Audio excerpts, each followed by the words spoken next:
Augu manna eru farin að opnast fyrir nauðsyn þess að vernda umhverfið og óspillta náttúru og víðum heim farið að herða reglur mengunarvarnir og úrgangslosun.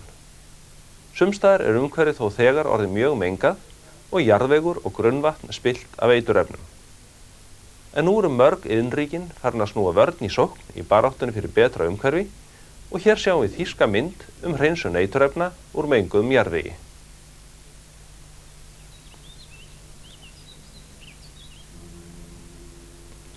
Náttúran á sér marga óvini og einn þeirra liggur í leyni neðanjarðar. Þessi óvinur gömul mengun. Víða hefur úrgangur verið losaður áratugum saman án þess að tillit verið tekið til umhverfisins. Á gömlum verksmiðjulóðum eða á ruslahögum hefur jarðvegurinn stundum orðið að gleypa mikinn óþverra. Jafnvel þar sem græn blöð sjást á grein má finna gamlar umhverfissyndir. Þungmálmar, ýmis efnasambönd, iðnaðarúrgangur og olía í dag eins og tifandi tímasprengjur. En það ekki alltaf auðvelt að finna eiturefnin.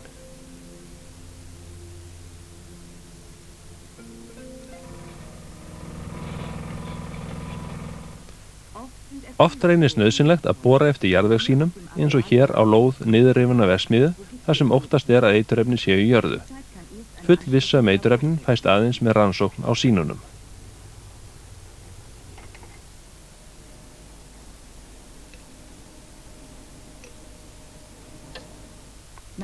Eftir að nákvæm efnagreining hefur átt sér stað á úrganginum í flestum tilfellum hægt að hefjast handa við svonefnda jarðvegshreinsun.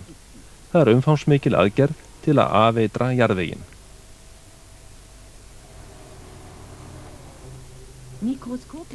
Þegar jarðvegur skoðaður í smásjá sést að hann gerður úr fjölmörgum misstórum kornum og við yfirborð þeirra loða eiturefnin.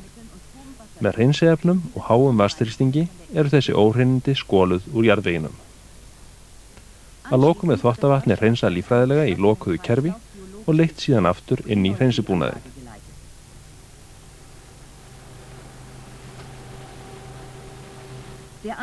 Botnfallið sem eiturefnin hafa safnast í þurrkað og geymt sem samanpressaði kökur.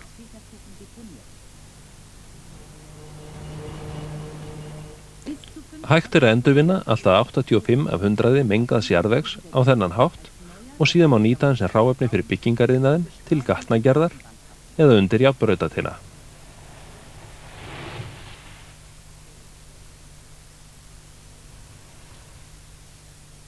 Við höfum öll heyrt matarsýkingar og matareitranir.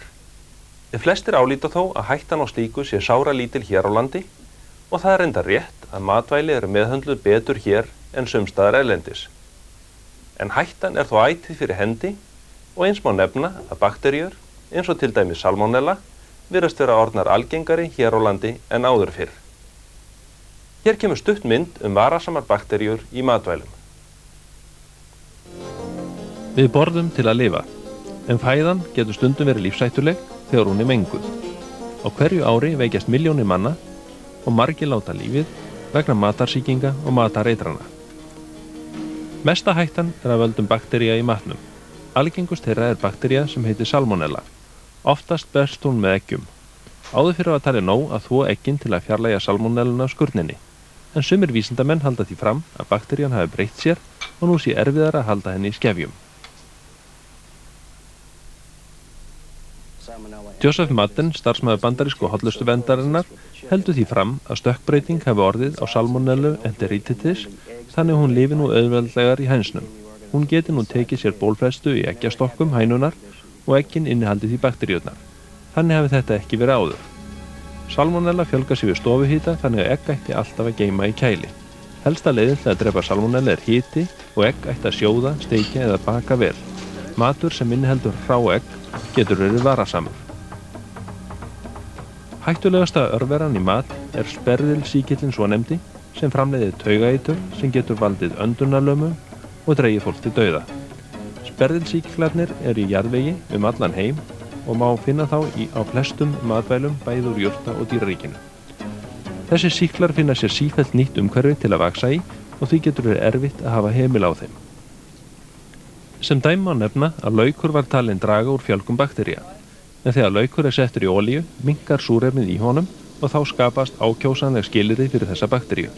Sperðilsýklar vaxa aðeins í súrefnisnauðu umhverfi. Rannsóknir benda til þess að bakterían hafi breytt sér til aðlegast nýju umhverfi. Ennþá harðgerðari stofn hættulegra baktería eru listeríabakteríurnar svonefndu, sem geta meðal annars fundist í osti. Kæling stöðvar ekki fjölgun listería. Madden segir að listería sé ein þeirra lífvera sem geti fjölgað sér við mjög lágt hitastig. Þannig að sé osturinn ekki framleiddur úr gerilsneyddri mjólk, þá sé hætta á að bakterían sé í honum. Þótt matvælin séu kæld, þá geti bakterían fjölgað sér í þeim. Gerilsneydding mjólkurafurða, eins og stunduð hér á landi, besta vörnin gegn listeríu. En kjöt og fiskur geta einnig innihaldið bakteríuna. Því öruggara að sjóða eða steikja slík matvæli. Þúsundir bakteríutegunda lifa í ósoðnum matvælum. Slíkt eðlilegt og langflestar þessara tegunda eru hættulausar. Douglas Archer, starfsmaður bandarísku hollustuverndarinnar, segir að þegar unnið með ósoðin matvæli þá verði fólk að hafa í huga að hvar sem það leggur matvælin frá sér þá verða þær eftir bakteríur. Og þessar bakteríur geta síðan loðað við næsta hlut sem settur á sama stað. Þegar unnið matargerð geta bakteríurnar dreifst auðveldlega án þess að fólk hafi hugmynd það. Til þess að forðast bakteríumengun nauðsynlegt að þvo bæði hendur og verkfæri og mælt með því að nota skurðabretti úr plasti eða með plasthúð en alls ekki viðarbretti. Og sérstaklega mikilvægt að þvo brettið og hnífana áður en þetta notað aftur. Einfaldar varúðaráðstafanir geta komið í veg fyrir hættulega matarsýkingar og matareitranir. Í Mexíkóflóa nú farið að nota myndir úr gervitunglum og flugvélum til að fylgjast með sjávarhita og þörungagróðri. Þessar upplýsingar eru síðan notaðar til að spá hvar fiskarnir haldi sig hverju sinni.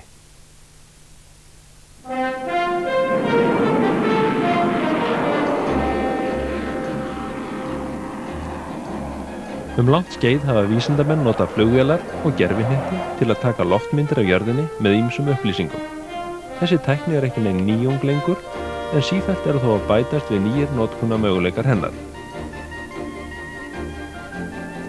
Geimvísindastofnun Bandaríkjanna hefur þróað nýjan hugbúnað sem farið að nota við fiskirannsóknir og fiskveiðistjórnun í Mexíkóflóa. Með hjálp mynda af yfirborðshita sjávar geta bandaríski fiskifræðingar leitt getum að því hvar ákveðna fisktegundir séu á hverjum tíma.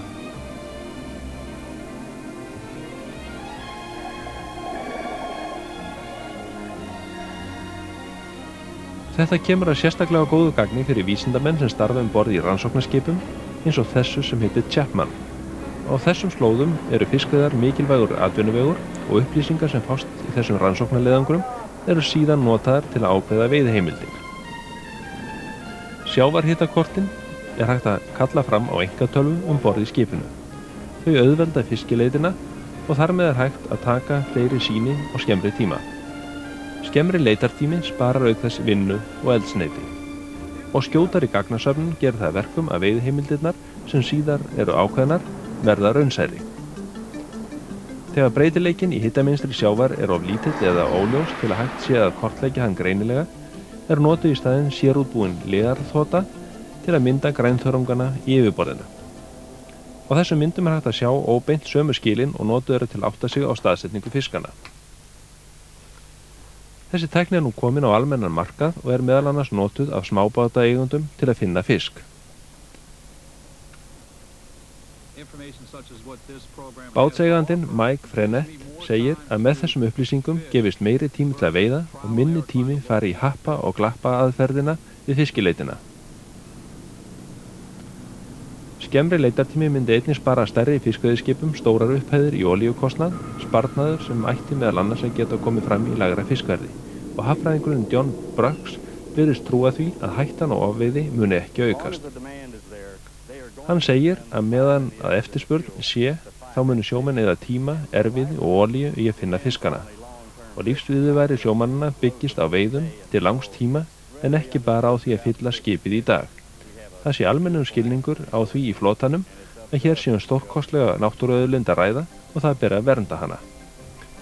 Fiskileitaraðferðir verða sífellt fullkomnari og þegar farið að nota geimvísinda og tölvutækni til að leita fiskin uppi eins gott að hafa örugga stjórn á sókninni í fiskistofnana. Og þá ekki fleira í þættinum í kvöld.